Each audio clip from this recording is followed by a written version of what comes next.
But the game that was not competitive, was not compelling, was simply stunning in how lopsided it was. I can't recall a whooping when two teams are healthy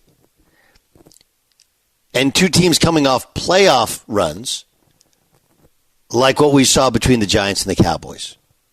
I mean, that was a complete and utter annihilation. Annihilation. Here's Brian Daboll, head coach of the Giants, summing up the loss. Defense, coaching, special teams, whatever, you name it. When you get 40-0, there's a lot of blame to go around, and I'll take the head of it. Last year, I'm not worried about. This year, I mean, we had issues with every area we could have issues with tonight. Every area we could have issues with tonight.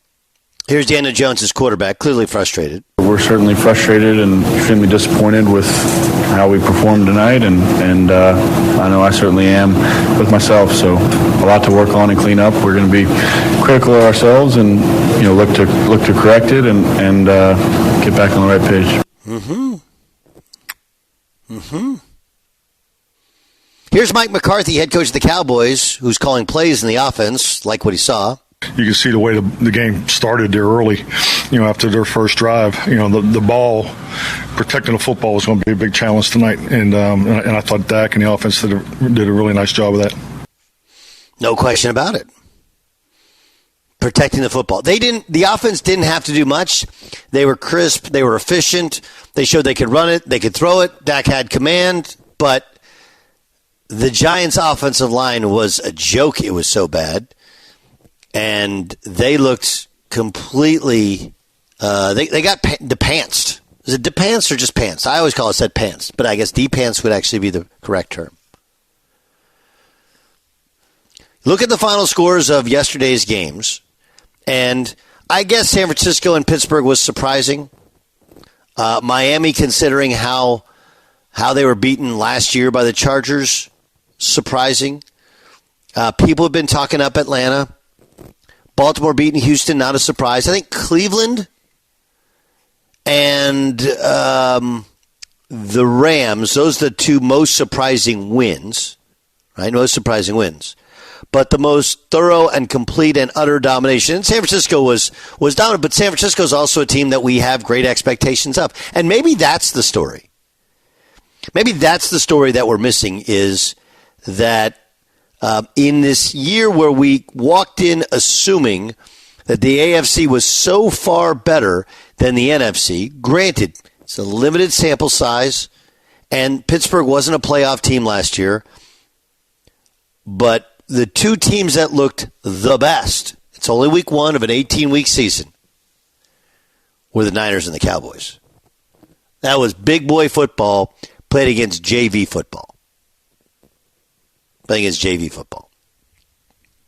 Let's go around the room a little bit, because I listen, I rarely put losses on one guy, but J.C. Jackson cost the Chargers the game. There's just no, right?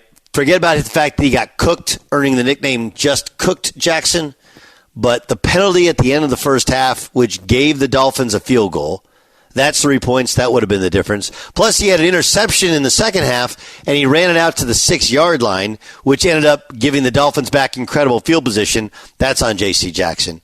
And then he got just cooked because, he basically gave Tyreek Hill free release when he was up at the line of scrimmage to jam him. Just a awful performance by one guy. On the other hand, Tyreek Hill essentially won the Dolphins the game. We all have our teams. If you don't know, Ramos is our resident Rams fan. Jay Stu and I are the Charger fans. And Bayer is a Seahawk fan. So only Ramos is happy today, and this was supposed to be the year that we would laugh at Ramos. Is that accurate, John? I wouldn't use laugh at me, but I mean, I guess of all the teams, that would be the team that I guess people would think would be the worst. And again, like I've heard in about 1,000 radio shows today, it's just week one, So, I mean, but the Rams they came out ready to play, which I was shocked. They were focused. That's one of my key words when I coach any sports to any players is always the word focus. Like, you must remain focused for an entire game. And the Rams looked extremely focused from the kickoff to the end of the game. All right, Jay Stu, you want to commiserate on this thing? I mean, it's just not a fun experience. Not a fun experience to be a Charger fan. I was actually hoping, since you were on the game, that you could get Dan's take on the Seahawks losing, but we'll wait for that. We'll tease that. My take on the Chargers' loss is different than yours. This is probably where we're going to butt heads all season. I blame the decision makers. I blame the fact that Brandon Staley still has a job on the front office. You could blame J.C. Jackson and how much money we gave to J.C. Jackson on the front office. I said after that collapse at Jacksonville last year that Brandon Staley deserved to lose his job, and this is such an important season for the Chargers. Herbert's on the final year of his rookie deal. Eckler's probably out. No team has spent more money on the defense than the Chargers in this season. I read that somewhere, which means changes are coming. So this is such an important season to have a leader that we could believe in at the helm, and I just don't think Brandon Staley's that guy. So I'm gonna probably hit this chord all season long, Doug. Listen, I mean, if you're a defensive coach and, they did hire a new defensive coordinator, but we know he's intricately involved, and they looked awful defensively for the most part in that game. They couldn't get a stop. It was embarrassing. And I don't have any sort of pushback on it. None. Literally none. There is no amount that I could push back on you regarding that. Zero. Absolutely zero. Okay, what about you there, Dan Byer? You want to commiserate with us? I mean, a disappointing performance. The Seahawks, who were the surprise team of the NFL last year, were surprisingly inept yesterday at home. Yeah, it was a bit of a surprise. I think people felt that the Seahawks were going to take a step forward, and it felt like they took a step backwards. It was also how it was done. I think they had 3 yards in the second half. 3 yards. 3 yards in the second half. Total? Yes. That's there are varying numbers. Sometimes you'll get to take away the penalties. They actually had negative net yardage in the second half.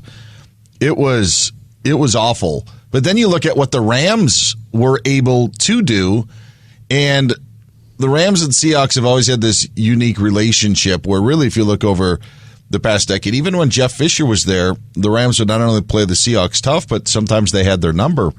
And what I just find so interesting about this is, even without Cooper Kupp and the pieces that the Rams don't have anymore, there seems to be something that Sean McVay has and knows. And the Seahawks offensive coordinator, Shane Waldron, came over from the Rams a few years ago.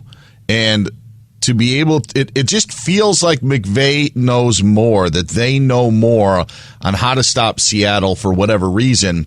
But most recently, it's just is like, how do you only get 3 yards? It just blows my mind. And then to see how the Rams just attacked the Seahawks offensively, middle of the field, very, very frustrating. It would have been worse, too, if the Rams could have made a couple of long field goals.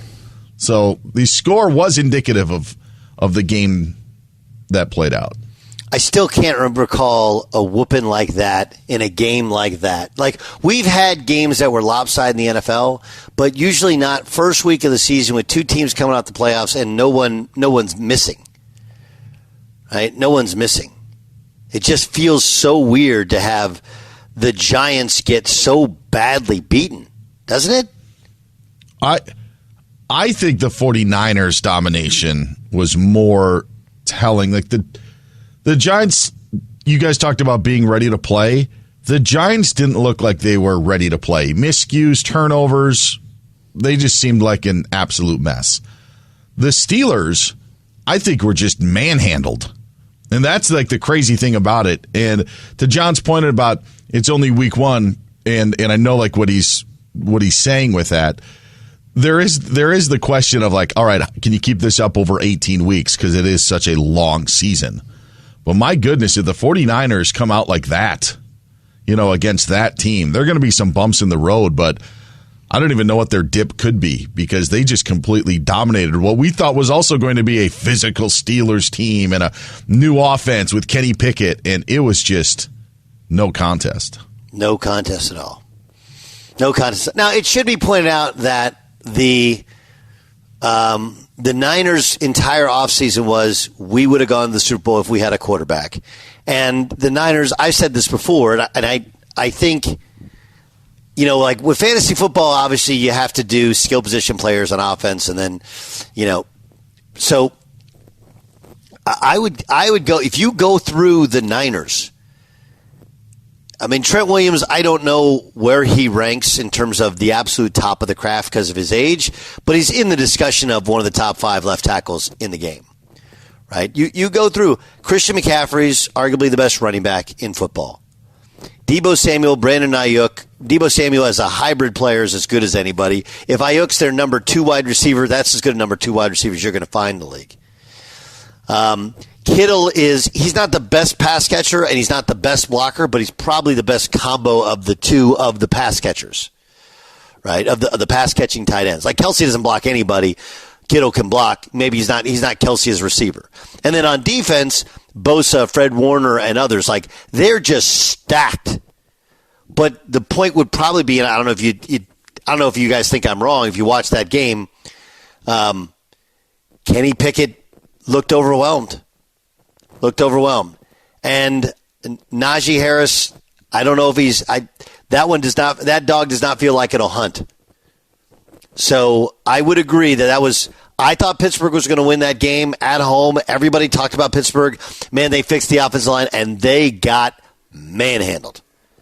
Yes, John Ramos. You know what I thought another interesting point was yesterday that I heard a lot of was about the preseason. How a lot of the Rams were one of the very first teams to not play any of their starters in the preseason. And I heard a lot of the games yesterday where people were like, well, Burrow doesn't look very good. He didn't play much in his preseason. He was kind of injured. I think Jalen Hurts didn't play. A lot of these guys, the consensus was they looked rusty, which was interesting because Matthew Stafford looked the opposite. He looked extremely on target and ready to go. So I'm not sure how that falls with the whole sitting out your players during preseason because a lot of the players, the excuse was they looked rusty, and yet one of the players, or maybe more than that, but the game I watched was obviously the Rams, Matthew Stafford looked extremely ready to go even though he sat out every game of the preseason. He looked sharp. Jalen Hurts did not look sharp, and he sat out all the preseason. Of course, they talked about that after the game. Look, Tua threw some duds. He threw a pick. He had a bad fumble. He threw some incredible passes to Tyreek Hill. But, man, their ability to get Tyreek Hill open, I mean, those are the ones that kind of jumped out at me. I watched every snap of that game. That was – the Chargers couldn't get a stop. And when they did, and when they had opportunities, they just didn't take advantage. It was – that was something. So that's kind of we didn't even talk about Cleveland just demolishing. I would say, Dan, could I throw in Cleveland demolishing Cincinnati along those lines of the level of surprise? It rained for a good portion of the first half that I thought was – it's funny because George Reister and I do the Sunday show during the late games, and that was his pick. I had the Niners and Steelers. This was obviously before Cowboys-Giants was even played. But, of our surprises, he went with the Browns-Bengals. I went with the Niners-Steelers. What a day. And here's how good it was, how big the NFL is. Okay, the Mel Tucker story is bizarre and gigantic. And on the football field, Prime in Colorado 2-0. And then you have Texas beating Alabama. And there's just no space to talk about it because the NFL was so good, so big, so interesting yesterday.